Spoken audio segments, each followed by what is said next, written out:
Y otro efecto de la pandemia, entre enero y agosto del año pasado, las cirugías oncológicas se redujeron en un 22%. La cifra representa casi 4.000 intervenciones menos en comparación a igual periodo 2019, esto debido a los efectos de la crisis sanitaria. Analizamos las consecuencias de este escenario junto a Inti Paredes, coordinador de cirugía oncológica y telemedicina en la Fundación Arturo López Pérez. Doctor, muchas gracias por acompañarnos, muy buenos días. Buenos días, Nicolás. A ver, estábamos dando la cifra. ¿Cómo se sobrelleva esto? También entendiendo la premura por la atención a los pacientes COVID-19, lo que ha sido la suspensión de cirugía electiva, también el tema del diagnóstico y tratamiento. Todo lo que sucedió el año pasado, desgraciadamente, se sigue extendiendo y eso es una nueva pandemia u otra pandemia que se está desarrollando. Así es, la situación se ha complejizado, yo creo, más de lo que uno esperaría posteriormente a la segunda ola, debido a que efectivamente la suspensión de la cirugía electiva causó un impacto no solamente en aquellos pacientes que tenían diagnóstico precoz y iniciar su tratamiento oportuno, sino que aquellos que ya estaban programados y cuya cirugía tuvo que ser suspendida. Ahora, también hay que hablar que acá hay como dos escenarios diferentes, lo que son los pacientes GES y los pacientes no GES. La lista de espera de los pacientes GES y el retardo efectivamente tiene un impacto importante. Y es dramático también considerar que algunas cifras hoy día, considerando que aquellos pacientes que en espera fallecieron, no son menores. De hecho, el 25% de estos casos aproximadamente corresponden a cirugías digestivas, de cáncer de colon, cáncer gástrico. Cáncer de mama es casi un 14%. Entonces estamos hablando de pacientes que estaban en espera de atención que no pudieron entrar al sistema. Pero el caso de los pacientes no GES es aún más dramático. La lista de espera de pacientes, general estoy hablando, no GES, de primera consulta estamos hablando de 1.682.000 pacientes. El caso de la lista de espera quirúrgica no GES son sobre 286.000 pacientes. Estamos hablando que es un volumen muy grande. Y aquí empieza la dificultad, porque son pacientes que compiten por los mismos cupos. Entonces tenemos cirugías de pacientes no oncológicos y cirugías de pacientes oncológicos. La gran diferencia es que los pacientes con cáncer no pueden esperar. El tiempo les juega en contra. Y si no damos un tratamiento oportuno, no solamente impacta sobre la sobrevida del paciente y el outcome quirúrgico, sino también sobre los costos. Y eso lo hace más dramático. Nosotros el año pasado iniciamos un proyecto con el Ministerio de Salud y junto con FONASA para ayudar justamente a dar cobertura a los pacientes no GES con indicación de tratamiento oncológico, puntualmente focalizado en cirugía y radioterapia. Lo interesante de este proyecto es que finalmente logramos dar cobertura a pacientes que estaban en listas de espera y que no tenían posibilidad de acceder producto de la primera ola. Y después, producto de la segunda ola. Lo que hemos visto es que las condiciones de estos pacientes que están llegando son bastante avanzadas desde el punto de su enfermedad. Ya no llegan a estadios iniciales, llegan a etapas tan avanzadas que a veces el tratamiento no logra ser curativo. Y por lo tanto, la opción que nos queda simplemente es dar una atención paliativa o eventualmente mejorar algo la calidad de vida. Claro, que se va desarrollando la enfermedad y ese es el problema. Y quiero tratar de hacer alguna comparación con respecto a lo que fue la primera ola, como usted decía, y la segunda ola. En la primera ola, la pregunta es, ¿no se desarrollaron, no se hicieron cirugías oncológicas y eso ha cambiado con respecto a esta situación en particular? ¿Por qué lo pregunto? Porque cuando se habla y se anuncia por parte del Ministerio de Salud que se suspende la cirugía electiva, se dice, bueno, pero a diferencia de la primera ola van a haber excepciones, porque de todas maneras hay pacientes que no pueden esperar. ¿Eso ha habido alguna diferencia con respecto a la cirugía oncológica de la primera ola y la segunda ola? Sí, ha habido una diferencia. Debo reconocer que en ese sentido la relación con el Ministerio de Salud y con los prestadores que damos cirugía oncológica ha sido bastante fluida.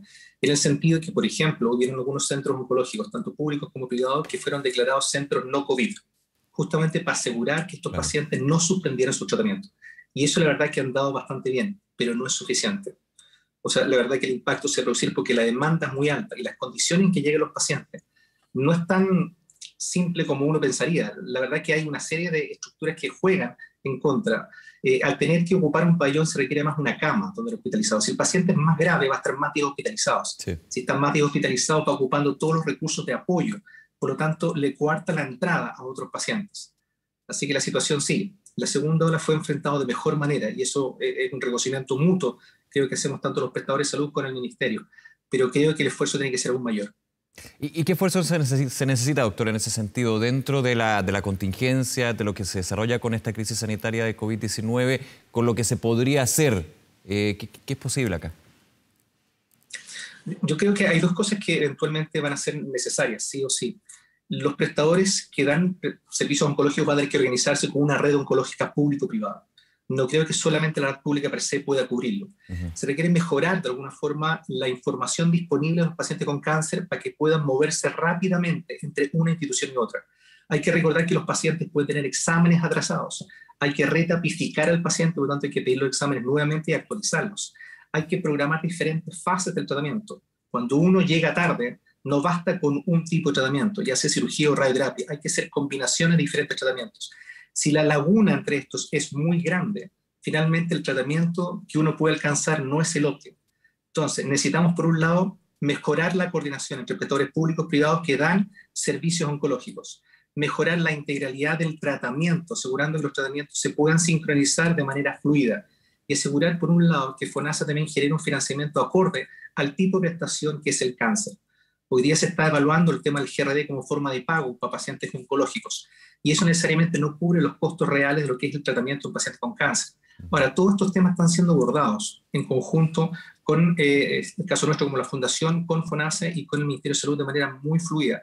Creo que el trabajo que estamos haciendo va a mostrar efectos muy prósperos de aquí en adelante, sí. Pero sí es necesario que la coordinación se dé. Yo creo que eso es clave para la mejor gestión de los pacientes oncológicos. Me puedo equivocar en la fecha, pero creo que la memoria que tengo, meses antes de la pandemia, se daba un hito bien importante en todo esto que estamos comentando, que es la Ley Nacional del Cáncer. Fue promulgada, finalmente se publicó, luego una discusión bastante larga, donde habían consensos, pero que obviamente en la discusión legislativa se atrasó bastante. Esta Ley Nacional del Cáncer se ve, y los efectos más bien, más que la ley, lo que implica la ley, de alguna manera, esta situación de pandemia, lo que estamos comentando en el contexto, ¿es un retroceso a eso que se había implementado por la norma? Lo que pasa es que la ley en estricto rigor no se ha implementado desde el punto de vista de su ejecución formal. Faltan todavía los reglamentos y el financiamiento finalmente no fue ejecutado como inicialmente fue pensado. Y eso, claro, si uno considera el entorno que estamos viviendo es un entorno excepcional. La pandemia efectivamente causa una distorsión de cómo los sistemas se articulan. Y lo que ha sucedido con el cáncer puntualmente, que no ha tenido probablemente el impacto que uno quisiera desde el punto de vista de la política sanitaria. Y esto es algo que hay que hacerse responsable. El problema es que hoy día no podemos abordar los problemas como inicialmente pensábamos, que era fortalecer la prevención del cáncer, diagnóstico precoz, llegar en forma oportuna. La situación hoy día es tan compleja que tenemos que lidiar con pacientes que ya están diagnosticados, cuyo tratamiento no se ha ejecutado. Y me imagino, doctor, perdón, en algunos casos también pacientes que no han tenido el diagnóstico temprano, principalmente porque durante el año pasado todo lo que fue diagnóstico temprano se fue reduciendo también, y eso genera que lleguen pacientes con una enfermedad bastante más avanzada, y ese es el problema. Por eso te digo, o sea, finalmente acá tenemos una situación, llamémosla una tormenta perfecta. Tenemos por un lado un screening deficiente, estamos llegando tarde con diagnóstico, y aquellos que hemos llegado con diagnóstico llegamos tarde con tratamiento. Entonces, cuando se juntan estas dos interconsultas, tenemos pacientes en etapas avanzadas, etapas intermedias y etapas incipientes. ¿Cuál priorizo? Y esa complejidad nos vamos a enfrentar a eso durante este año y probablemente los años que vengan. La única forma que yo veo personalmente que podemos resolver esto es que generemos una coordinación entre todos los prestadores oncológicos para lograr dar la mayor cobertura posible en el menos tiempo. Si logramos hacer eso, no solamente va a tener un buen impacto sobre el resultado del oncológico del paciente, sino también podemos optimizar el uso de los recursos y bajar los costos. Ahora, esta coordinación es compleja, requiere múltiples prestadores, múltiples servicios. Y por lo tanto, creo yo que el Departamento del Cáncer, el Ministerio de Salud per se, deben ser los articuladores de esta red público-privado oncológica. La ley del cáncer lo establece, pero tenemos que hacerlo práctico. Tenemos que llevar esto a una ejecución que haga sentido para los pacientes con cáncer. Con un sistema, me imagino, moderno, coordinado, doctor, al entender su análisis, digamos, entendiendo y recapitulando de que hay muchos prestadores, pero que tienen que irse comunicando entre ellos, y para eso tiene que haber un articulador o un ente articulador, que uno pensaría a la rápida que es el Ministerio de Salud.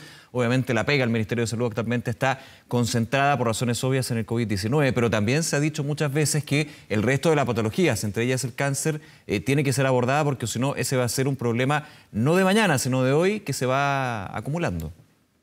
Así es. O sea, una diferencia en el cáncer con otras enfermedades es que el tiempo juega en contra. Claro. Mientras más tarde llegamos, no solamente tenemos peores resultados en tratamiento, los costos aumentan. Y ese es un impacto no solamente sobre la persona, sobre el entorno familiar de la persona y sobre el conjunto de la sociedad. Esto significa que necesitamos actuar de manera rápida, coordinada y oportuna. Y el articulador acá es clave. Necesitamos que efectivamente el Ministerio tome un poco la red público-privada y logre articular las partes y piezas. Si eso no se da, cualquier tiempo que perdamos juega en contra. Y eso creemos nosotros que es el core central para que efectivamente se articule bien. Hay algo que hemos estado conversando también de fondo que tiene que ver cómo la información de estos pacientes se mueve. No hay una plataforma de trazabilidad de pacientes oncológicos que permite saber el estado del paciente dependiente el prestador que le ejecute alguna actividad o prestación. Si nosotros logramos ordenar esto, finalmente logramos saber en qué estadio está y qué tipo de tratamiento requiere según cada etapa. Eso es clave. Y para eso también se requieren sistemas tecnológicos que de alguna forma den cuenta de un apoyo a la gestión del paciente con cáncer. Por último, y quiero ir a ese tema, la tecnología, ¿cómo puede ayudar en este contexto en que vemos que todo está en contra, digamos? ¿Cómo puede ayudar eso? Pensando también que la pandemia ha levantado la posibilidad de que lo telemático, dentro de lo posible, digamos, o la tecnología en términos de coordinación y comunicación puede ayudar bastante en este tema. Yo creo que en este caso la tecnología va a jugar un rol clave, por dos razones. Por un lado, porque la telemedicina ha demostrado ser altamente eficiente, a lo menos la interacción de la primera consulta con el paciente, los pacientes con sospecha de cáncer.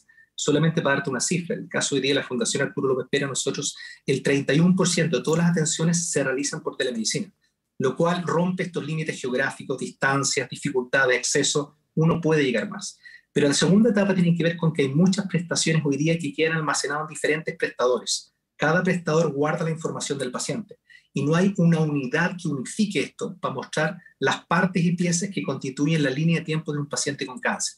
Sus escáneres, su PET, todos los exámenes de laboratorio, sus intervenciones quirúrgicas, sus protocolos operatorios, su crisis de alta de una hospitalización. Si eso logramos ordenarlo, cualquier persona que pueda verlo tiene una visión rápida de en qué estado está el paciente. Hoy día esta información se manda por correos, por planillas Excel. Literalmente estamos totalmente desfasados en el uso de la tecnología para este caso de pacientes, donde realmente el rol es importante, pero tenemos que ser capaces de entender cómo usar esta tecnología en pro del paciente. Por lo tanto, si tuviera que separarlo, serían como tres ámbitos donde la tecnología juega un rol. El ámbito de la telemedicina per se, que aporta valor. El ámbito de los sistemas con un gran repositorio de información oncológica. Y una tercera que es una herramienta de gestión de pacientes con cáncer, que permite hacer gestión de casos de tal manera que no nos perdamos y sepamos todos, independiente del prestador, en qué estado está ese paciente. Si esa información la entendemos rápido, llegamos oportuno y el tratamiento es el adecuado. Si no, empezamos a repetir exámenes y hacer procedimientos que son inefectivos en el manejo de esos pacientes. Doctor Paredes, muchísimas gracias nuevamente por estos minutos con Canal 24 Horas. Que esté muy bien, buen día. Gracias a ti, Nicolás. Gracias. Chao.